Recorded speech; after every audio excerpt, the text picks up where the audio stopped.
Um, well, right now I'm the Director of Education with the American Craft Council, which is an arts nonprofit here in Minnesota. I'm not from Minnesota, I'm from Denver, Colorado, which is where I was raised. And my career in arts kind of started early on. My family has always been very interested in supporting my own artistic interests, but also combining that with scientific and engineering interests. So my dad is actually an aerospace engineer, but his sister, in addition to being a auto mechanic, was also an amateur potter. So from a young age, the idea that working with your hands fell on a spectrum between engineering and artistic practice was always just kind of part of my mindset. So I never really saw them as being distinct. And that kind of helped to inform the educational path that I took. When I went to college, I studied art history, but I also studied anthropology and was really interested in seeing the social history and the dynamic that art has in our everyday life rather than it being isolated. And that led me into a career of working in museums. I had a number of opportunities working in everything from the conservation lab to the exhibitions design and installation departments, working as a curator, and then eventually working as a curator in a number of institutions before I ended up here. And in all of that, I've shown the most interest in looking at and exploring craft and material culture, decorative art, design, the applied arts, really artwork that deals quite a bit with the means and methods of its manufacture, and also is produced in order to be experienced, used, and participated with its audience, as opposed to categories of art that, whether this is a fair assessment or not, could be made in isolation, made only to be viewed and discussed as an art object. So that's what's led me to the field of contemporary craft, where I am now. And here at the Craft Council, I'm in charge of the education department and the library. And the library and archive is one of the backbones of our educational programming here, and it leads us to help expand on our mission of providing thought leadership and critical inquiry into the field of craft. And so we do, in addition to working with the library, a lot of educational outreach programs that are meant to further people's understanding of contemporary material culture and craft in America. We do that through a couple of different programs. Lectures and salons and talks are a pretty common one, but we also administer an awards program that recognizes excellence among contemporary craftspeople. That's a program that's been going on with the council since 1975, and it now happens biannually. But one of the things that we started when I came on board that I'm particularly proud of is an Emerging Artists and Emerging Scholars Award. In 2015 would be the first time that we're recognizing 5 emerging artists and 1 emerging scholar in the field of contemporary craft. That's been a really important program for me, because while the field has always recognized its masters, the support for young and emerging artists is so necessary as you move from kind of the cloistered environment of whatever your training is, whether it's academic or an apprenticeship or self-taught, and then into the wider world. And at the same time, there are diminishing opportunities for scholars or interpreters of this field to have their work published or disseminated. And so we really saw a responsibility to kind of help out that population of people and the new generation of thinkers and makers who will be kind of determining the future path for contemporary craft. So that's a program that fits into what I'm doing here at the council I'm particularly proud of. Well, your initial interest was in curating. I expect that if anybody comes in with a chair or a good-sized pot to donate to the library, people are going to take a picture of it and hand it back to them, right? I mean, you don't have the storage for artifacts. Yeah, that's right. We do have a small collection of objects, particularly by significant makers in the craft community, but we're more interested in collecting their papers, images, their artist files, things that will help for future researchers learn more about the studio craft movement. Unfortunately, one of the secrets of the museum world is that the care and feeding of collections is one of the hardest things to do, and so most museums have pretty rigorous policies about the type of work that they collect. I wish we could collect more things here at the Craft Council. It's certainly using them as a study collection would, I think, aid a lot of the work of future scholars, but unfortunately space just precludes us from collecting individual objects. Well, I'm curious, do you miss it? I mean, it must be a particular kind of sensuous pleasure for someone who really likes craft to handle the chairs and the pots and the fabric and textured knitting and so forth. Well, this is a field that relishes its tactility, so I do miss working with objects, but one of the things I learned early on about myself and my personality is that I like working with people almost more so than I like working with objects. And this particular organization in this particular field gives me a lot of opportunity to work with artists, whether they're established or emerging, or whether I'm working with scholars, other curators, educators from across the field, and that's something I've really relished about this change in my career to work with the Craft Council. I think I'll always miss objects, but I come from kind of a strain of scholarship that looks at objects as documents rather than one of connoisseurship. So those objects will always be there for me and others to read and to use and to talk about. And I'm not so much worried about what I had to do as a curator, which was, the fair care and feeding of collections, the expansion of those individual collections. It certainly is working with objects something that I miss, but there's a lot of other opportunities that I haven't had a chance to fully explore yet in my current position. How important is it to, let's say, a woodworker or a ceramicist to get into contact with first-rate stuff? That's a good question. I think that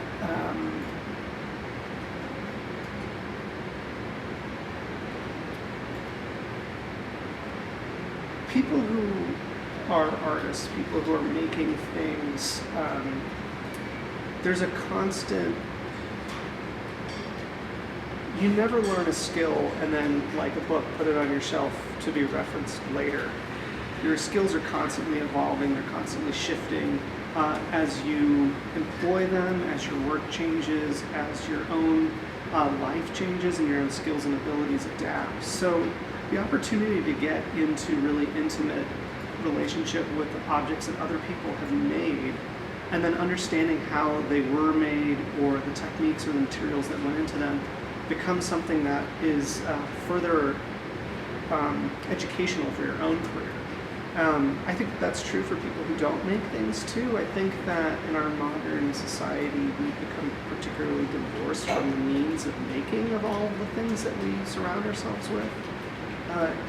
It's a generalization to say that I think there's a lot of people who do understand, at least at basic level, the construction and materials that go into the things that surround them, but it's kind of analogous to food. I think that as we've given up certain processes to unseen suppliers and manufacturers, we understand less and less about what's happening.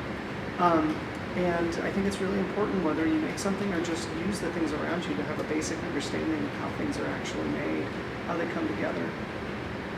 Whether it's artwork or something a little bit more utilitarian. I was reading about the Wright brothers the other day, and just this one point that walking down the streets of Dayton, Ohio, there were hundreds of shops producing wheels and copper kettles and all of these techniques, which of course went into the airplane. I mean, Sure. were important, were visible, and it was clear you could do this and you could do that, and it was possible to make this. So what are the prospects for the ongoing nourishment of a craft artist in Minneapolis today for getting at the places where they see what they need to see? Well, Minneapolis is actually really lucky to have a lot of first-rate institutions around craft and the idea of skilled making. I mean, we've got, if you're interested in ceramics, Northern Clay Center. If you're interested in textiles, the Textile Center. If you're interested in paper or the book arts, we have the Minnesota Center for the Book. There are jewelry studios. There are a number of makers here who can be approached and see what goes into their studio.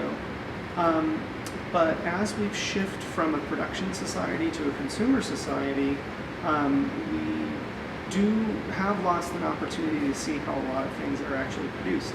On the other hand, technology has made it possible to understand how things are done all over the world. I mean, the rise of amateur documentary filmmaking and the interest in the maker movement and interest in American manufacturing and a lot of these other things. If you go online, for example, there are thousands of videos that show everything from how things are done, from as prosaic as building a raised garden bed to the restoration of Michelangelo's David in Florence. And people, I think, have an appetite for that, to see how things are actually done. So even though the myth of the individual rights and their shops in your community doesn't match with our present, there are many, many opportunities for people to kind of engage with the idea of making out there. And part of it, I think, is there's a false dichotomy between seeing things in person and seeing them virtually. I think there's access to anything you can possibly imagine nowadays, which is something that we should be particularly happy about. So you're not inclined to emphasize the difference between seeing things in person and seeing them virtually? No, I think that there's a huge difference, but I don't subscribe to the dichotomy that one is better than the other. I think that there are a lot of things that can be learned and appreciated through photographic and video means, but of course a one-to-one experience with an object brings things to your attention that could never be replicated through a virtual experience. I just think that all of them have to play a role in the way that we engage with our world. You know, the genie can't be put back into the bottle in terms of our virtual lives. And so we should be acknowledging what that can provide rather than just use it as a convenient scapegoat to thinking that it's limiting our ability to understand the physical world around us too. I see both of them as working in concert with each other. One of the things that we get often asked at the Craft Council is what is our view of digital manufacturing technologies, so additive manufacturing technologies like 3D printing or subtractive manufacturing processes like CNC or computer controlled milling. And my personal perspective is that these are just tools that are employed by people in the production of what they're doing. I mean, I don't see much cognitive dissonance between a potter's wheel and a 3D printer. It really depends on how the person who is using them chooses to employ them. And this can be a similar analogy to the difference between a physical experience and a virtual experience that somebody has with something. It's just two different avenues of getting at information.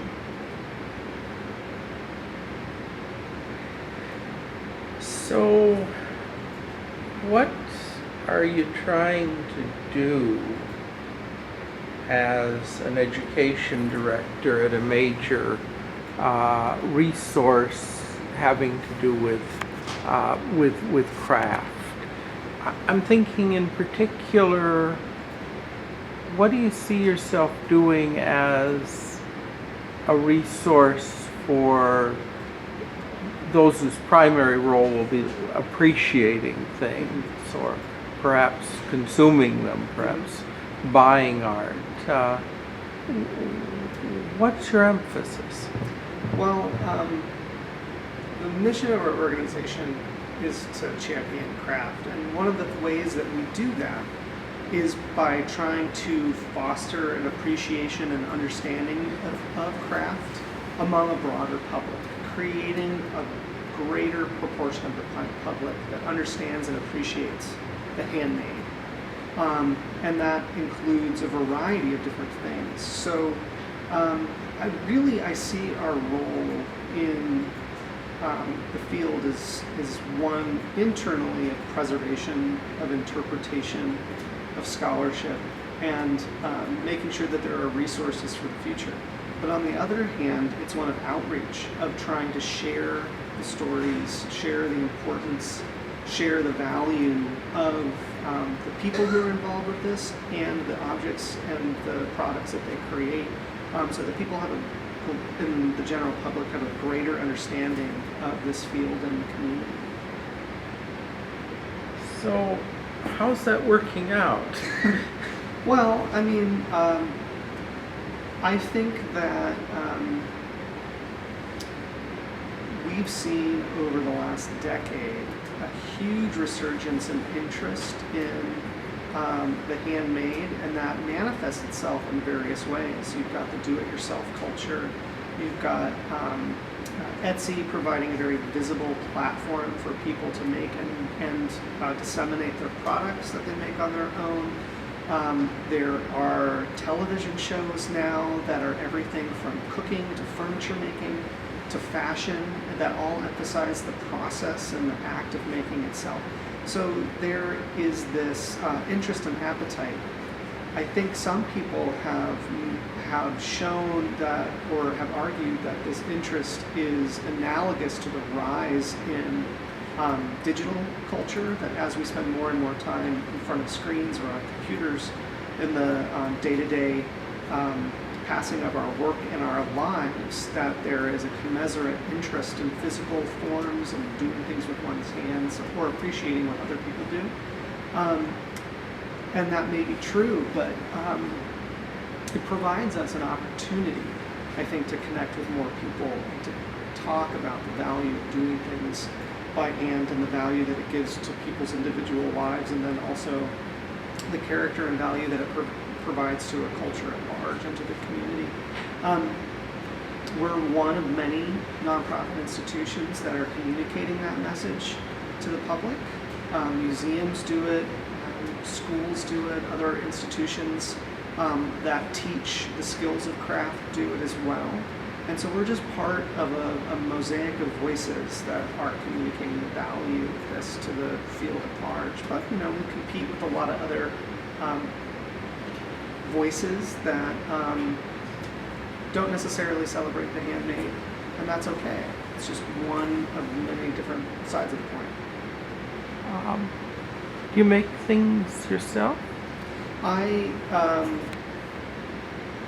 used to be a potter. I used to make ceramics, although I haven't had the opportunity to make pots in a number of years. And then I would consider myself an amateur tinkerer, just constantly learning new hand skills as I can and as I show an interest in it. My problem as a curator is that I'm a unrepentant autodidact, and I also just kind of have an insatiable curiosity. So if I happen to be studying furniture makers, I just will have a drive to understand all the physical processes of furniture making. Same with glass blowing, same with pottery, same with fiber and weaving. And so unfortunately, I haven't had a chance to learn all the skills I wish. It takes a lifetime or more to dedicate yourself to any one of them. But, I have an interest in as many possible hand skills as you can imagine. Yeah. And you also have this family link to engineering. And I mean, have you reflected on sort of how that plays into your picture of the world? Well, yeah, I mean, I think one of the things that engineering has taught me, and it's analogous to the way that we think about design now, is that everything that is in the physical world has to at some point be created and fabricated, whether it's a painting on canvas or whether it's a, suspension bridge or a space shuttle. And so to me, I think it informed my thinking about art as being on a spectrum of physical processes and spatial thinking and material thinking. And I never saw them as not being analogous to each other. I saw them all as different points on a spectrum of human material thinking. They were never in conflict. And I think that that's what's led me to have such an interest in craft, because it's a type of art that relishes its materiality, it relishes the processes of its making.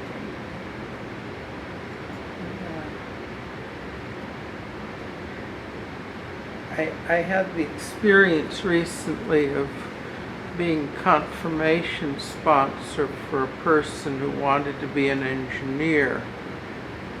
And I went to hunt, and there are no saints of consequence who are engineers. And I began to think about the invisibility of engineers in contexts of value and celebration and so forth, and wonder what that meant. And maybe craftspeople are also somewhat invisible.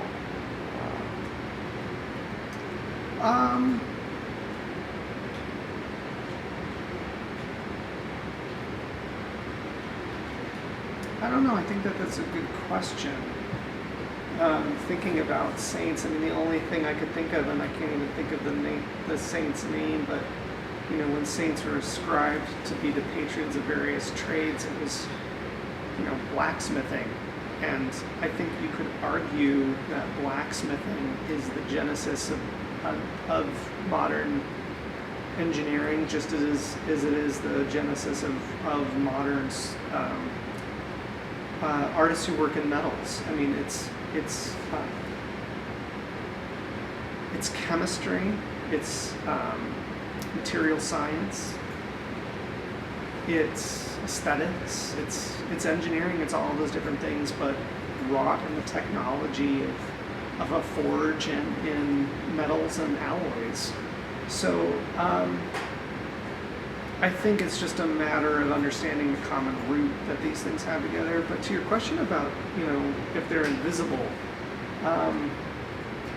I don't know. It depends on what you're talking about. I think that there are lots of engineers that labor away unknown, just as many as there are star figures in the field.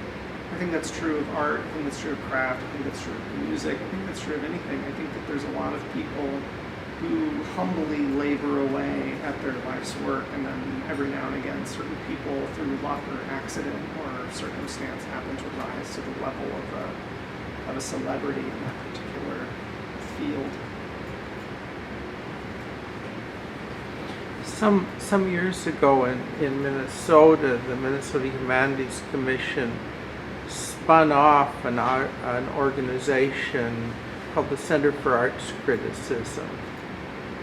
And their worry was that it was important to build a critical level, a critical intelligence in the arts if the arts were to really flourish. So they did workshops for critics and encouraged critics to develop and encourage new people to work in that area. I'm wondering what your thoughts are on kind of the critical atmosphere here or in the country for craft, and what can be done to make there be sort of good writing about the shows that come out, and good comparative work, and real expert and authoritative identification of the new voices and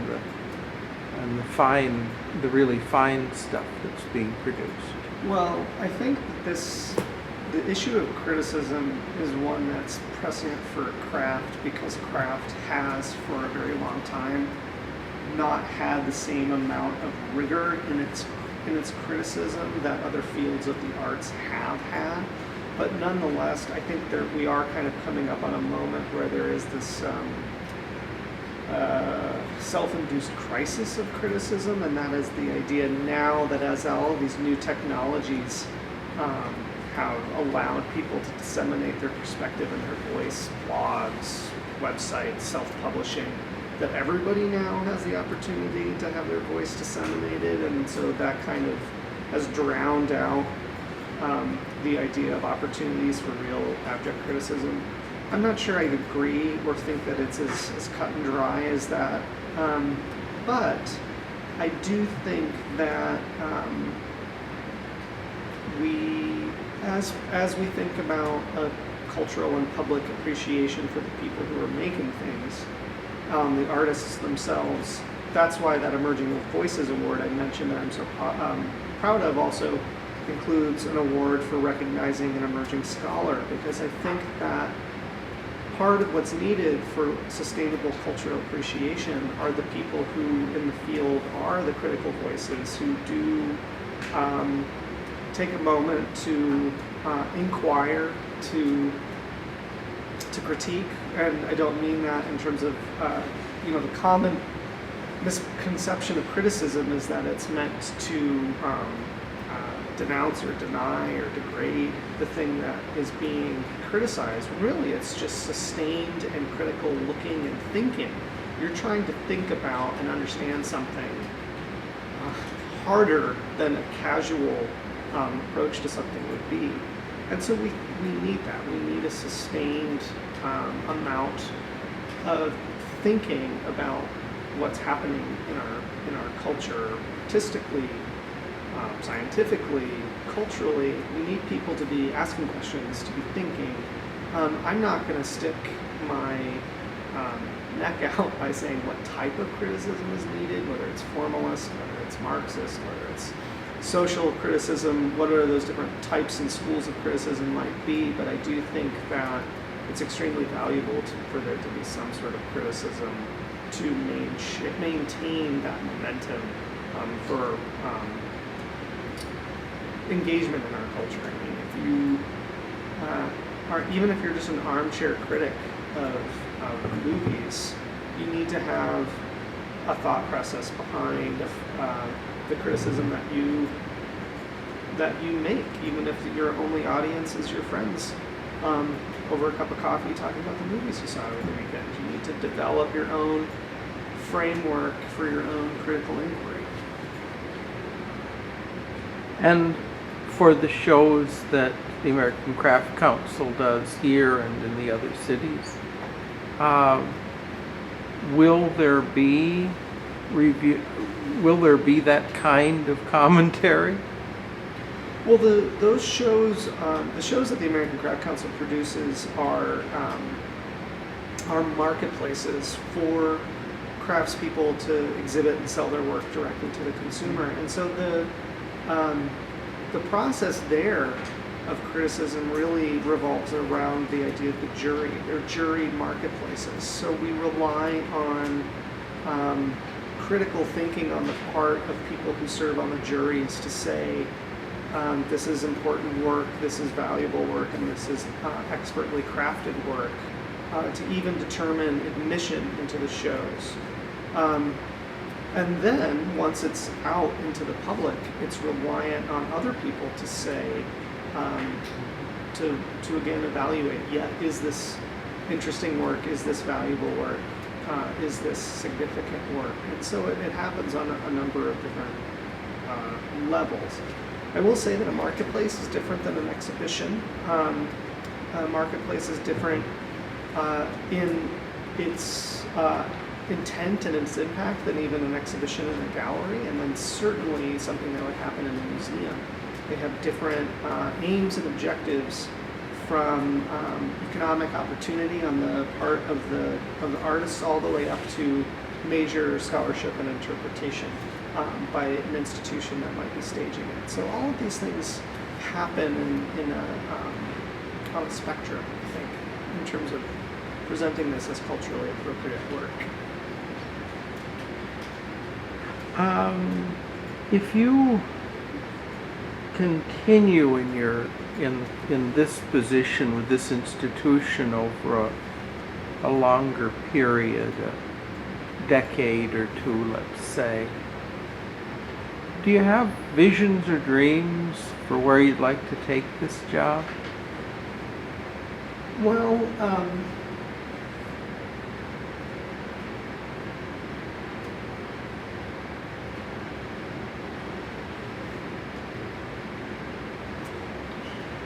yeah, I mean, I think that one long-standing goal would be for the craft council and institutions like it to be able to affect our artistic culture to the point where the average person on the street, even if they can't name an important artist in the field of craft, they can communicate an appreciation and an understanding of the material world around them. Whether it's an understanding of how the clothes that they're wearing were made, where they were made, what they were made from, all the way to an appreciation for some of the greatest craftspeople that the world has produced. I think I would like to see craft become not a household name, but that there be a common understanding around craft, a greater appreciation for the value that it brings to our culture, and for it to be less of an invisible assumption. Because one of the things that I think, one misconception we labor under, is that craft is something that happens over here, as opposed to craft and the principles of craft actually affecting everything that we do. I mean, there's arguments that people who write computer code are craftsmen, and that their code just happens to be the tools that they use in the production of computer code. And I think that that is a fair analogy. So I think that if we can think about craftsmanship, an appreciation of the work and the intent that goes into the things that we do, whether it's ceramics or computer code, that would be a pretty happy state for the craft council to have engendered in our culture. Thank you. Jim?